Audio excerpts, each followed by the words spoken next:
Bienvenidos. Hoy vamos a analizar un texto que, aunque tiene casi 2000 años, parece una pieza de periodismo de investigación escrita para el siglo XXI. Totalmente de acuerdo. La fuente es un comentario sobre el capítulo 2 de la segunda epístola de Pedro, y es, en esencia, una exposición detallada y brutal de cómo funcionan los falsos maestros y la desinformación dentro de una comunidad. Nuestra misión es meternos en la mente del autor para entender no solo lo que denuncia, sino sus métodos. Ajá. Queremos desentrañar las tácticas de persuasión, las metáforas potentísimas y los argumentos históricos que utiliza para alertar a su gente. La idea es ver qué nos enseña este manual de contramanipulación del primer siglo sobre los engaños que vemos hoy en día. Exacto. Y hay que advertir que este texto no se anda con rodeos. El lenguaje es increíblemente potente, a veces incluso violento. Para analizarlo bien, lo mejor es seguir la propia estructura del autor. Es casi como el informe de un fiscal. Ah, mira qué bueno. Primero, expone la conducta de los acusados. Segundo, presenta los precedentes históricos que demuestran que serán condenados.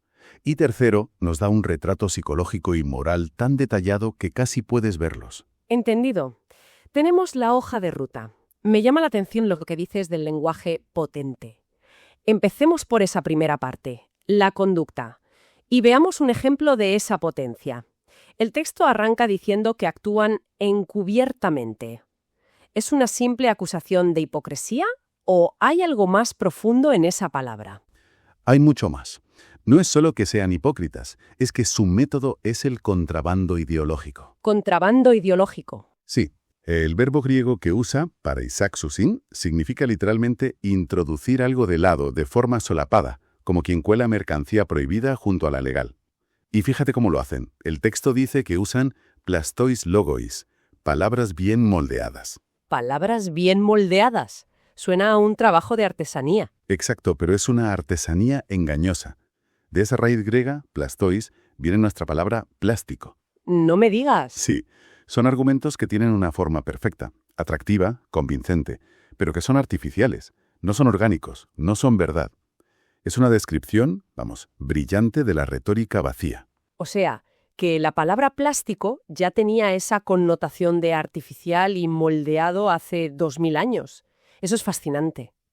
Ahora, el comentario que manejamos sugiere que hay un par de razones para actuar así, con tanto secretismo. Sí, y tienen toda la lógica del mundo. La primera es para que el error entre sin hacer ruido. Nadie introduce una idea radical diciendo, «Hola, traigo una herejía». Claro. Lo presentan como un nuevo descubrimiento, una interpretación más profunda, un avance. De esa forma, los que no tienen una base muy sólida piensan, «Vaya, esto suena inteligente, debe ser verdad», y lo aceptan sin un examen crítico. La clásica apelación a la novedad y a una supuesta autoridad intelectual para evitar el debate. ¿Y la segunda razón? La segunda es mucho más terrenal y cínica, el dinero y el estatus.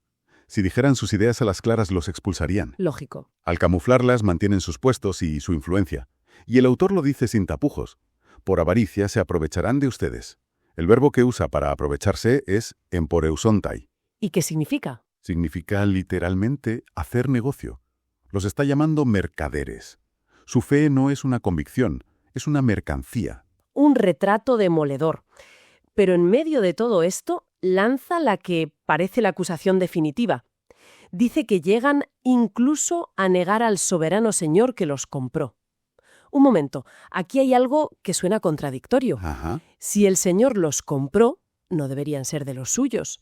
¿Cómo puede alguien que ha sido comprado por Cristo acabar siendo un falso maestro condenado? A mí esto me genera un cortocircuito. Es que acabas de poner el dedo en uno de los puntos teológicos más complejos y fascinantes del texto. A ver. La clave está en esas dos palabras, Señor y compró.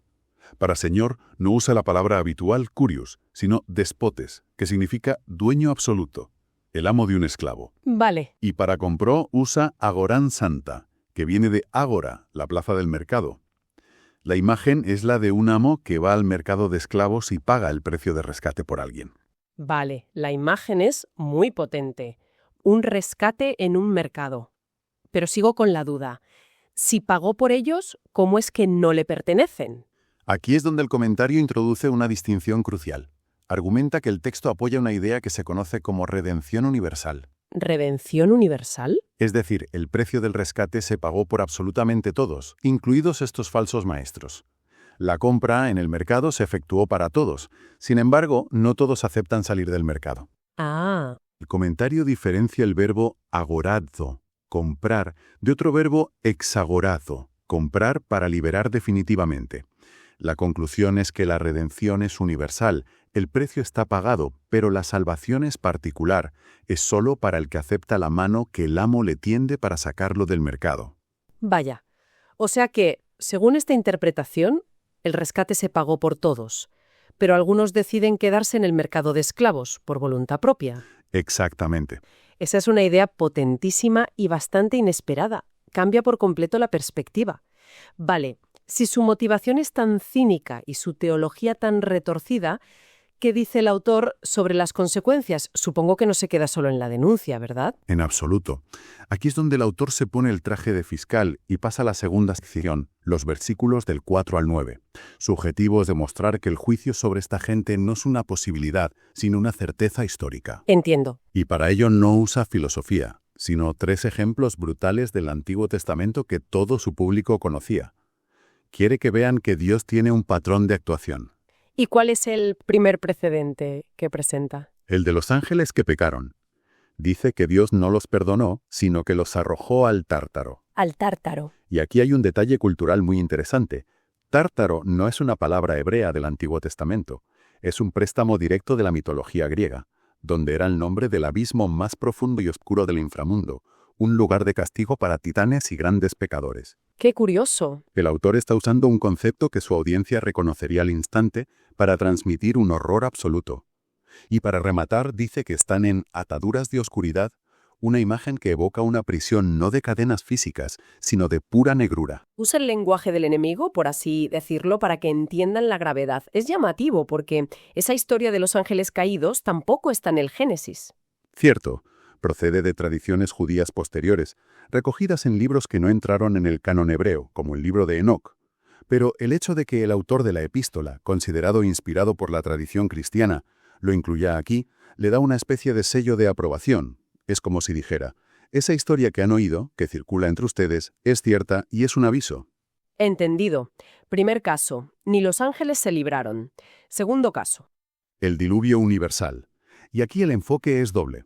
Por un lado, sí, la destrucción del mundo antiguo, pero el autor se centra igualmente en el otro lado de la moneda, la protección de Noé.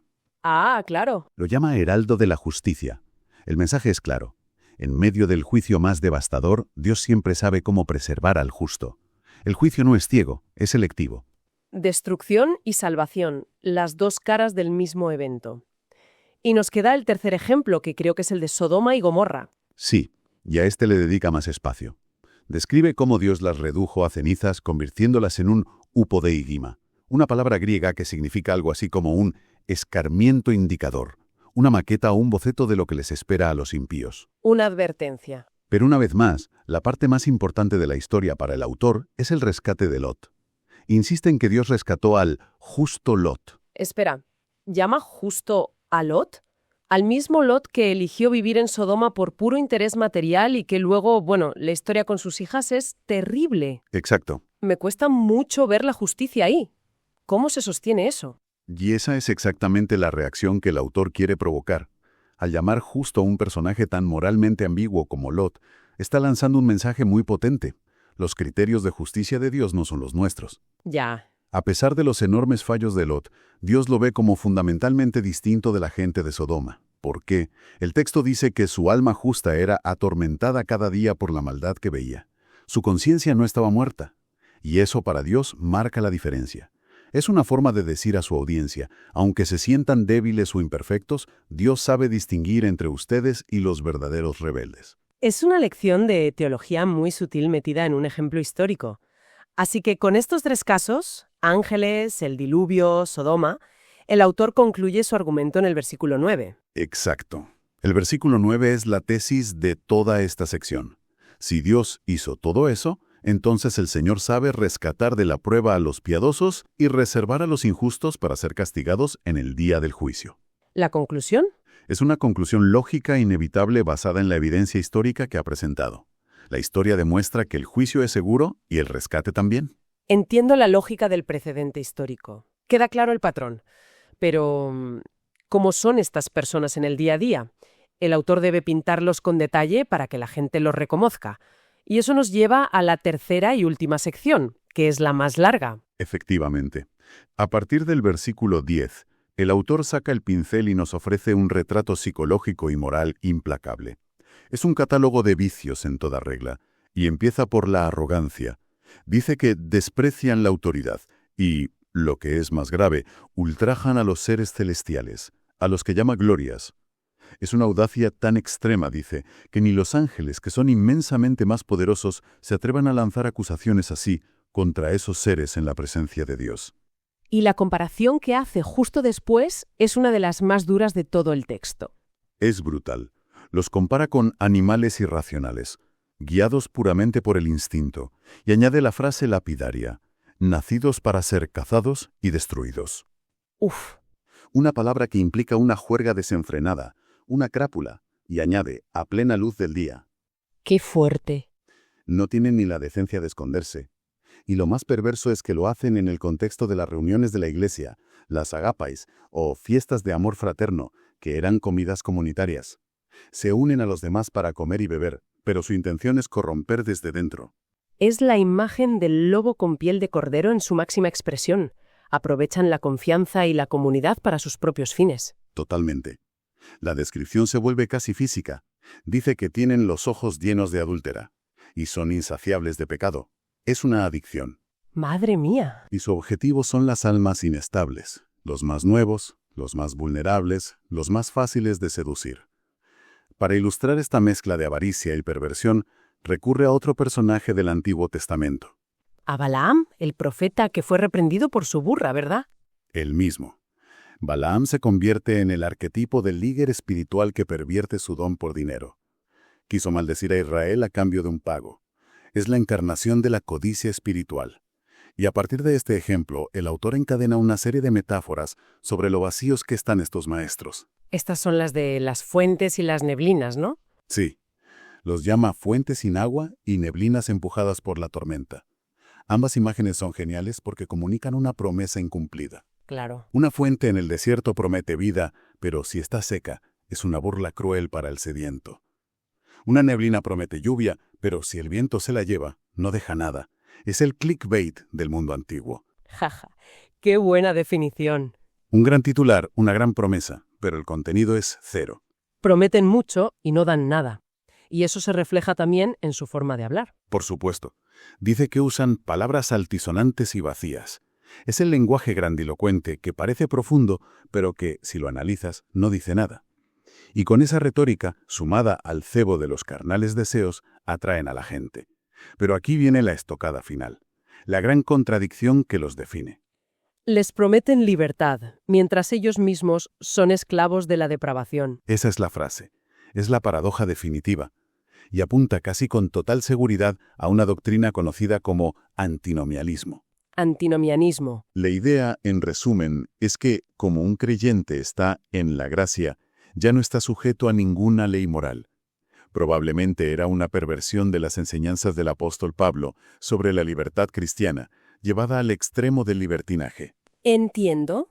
Venden un eslogan de libertad, pero es una libertad que te encadena al vicio. Son traficantes de esclavitud disfrazada de liberación. El retrato está completo. Y llegamos al final del capítulo donde describe su estado final. Aquí el comentario planteaba una duda interesante. ¿Se refiere a los maestros o a la gente que ha sido engañada por ellos? Es una buena pregunta porque el texto es un poco ambiguo. Sin embargo, el análisis del comentarista se inclina a pensar que el foco principal sigue estando en los falsos maestros. La clave está en la frase, si después de haber escapado de las impurezas del mundo, son otra vez enredados en ellas y vencidos. El comentarista no interpreta ese haber escapado como una conversión genuina, sino como una reforma moral externa y temporal. Quizá tuvieron una experiencia, se unieron a la comunidad, limpiaron su vida por fuera, pero nunca hubo una transformación interior real. ¿Y por eso el veredicto es tan duro? Dice que su estado final es peor que el primero. Exacto. Es peor que el de alguien que nunca conoció la verdad, porque ellos la tuvieron delante, la experimentaron hasta cierto punto, y conscientemente le dieron la espalda. Es el que conoce el camino correcto y decide voluntariamente volver al incorrecto. Y para que no quede ninguna duda, el autor cierra con 2 proverbios populares que son tan gráficos como desagradables. El del perro y la cerda. Son imágenes que no se olvidan fácilmente. Imposible olvidarlas. El perro vuelve su vómito, que está sacado del libro de Proverbios, y la cerda lavada vuelve a revolcarse en el cieno. ¡Qué directo! El mensaje es brutalmente claro. Puedes lavar a una cerda, pero sigue siendo una cerda. Su naturaleza no ha cambiado, y en cuanto la dejes libre, volverá a su comportamiento instintivo. Estos maestros, por mucha apariencia de limpieza que tuvieran, nunca cambiaron su naturaleza fundamental. Por eso vuelven a la corrupción. Un final increíblemente contundente. Si recapitulamos, hemos visto el modus operandi de estos individuos, su estrategia de contrabando con palabras de plástico. Ajá. Hemos visto los precedentes históricos que, según el autor, sellan su destino. Y finalmente, este retrato psicológico que los define como arrogantes, avaros y, paradójicamente, esclavos que venden una falsa libertad. Es un análisis completísimo. Lo es. Y como reflexión final, lo que me parece más impactante es la vigencia de todo esto. Sí, Estamos desgranando un conflicto interno en una pequeña comunidad de fe de hace casi 2000 milenios. Sin embargo, si le quitamos el envoltorio religioso, las tácticas de manipulación que describe son un manual de instrucciones de lo que vemos cada día. ¿a qué te refieres? Pero vacío para impresionar. Apelar a los deseos más básicos y egoístas de la gente. Prometer una libertad absoluta que en realidad es una licencia para el caos o una esclavitud a una ideología. ¿Sí? Y que la motivación de fondo sea, casi siempre, el poder o el beneficio económico. ¿No es ese el patrón de muchos discursos políticos, de ciertas estrategias de marketing o de algunos líderes de opinión en redes sociales? Visto así, el patrón es idéntico. Las fuentes sin agua están por todas partes. Exacto. Y eso nos deja con una pregunta final, algo para que cada cual reflexione. Este texto antiguo nos da una serie de señales de alarma. La promesa fácil, la retórica vacía, el desprecio por la autoridad legítima, la contradicción entre lo que se dice y lo que se hace. La pregunta es, ¿qué herramientas o qué criterios inspirados en estas advertencias podemos desarrollar hoy para distinguir a un liderazgo que busca el bien común de uno que, bajo una apariencia brillante de sabiduría o progreso, simplemente está haciendo negocio con la gente?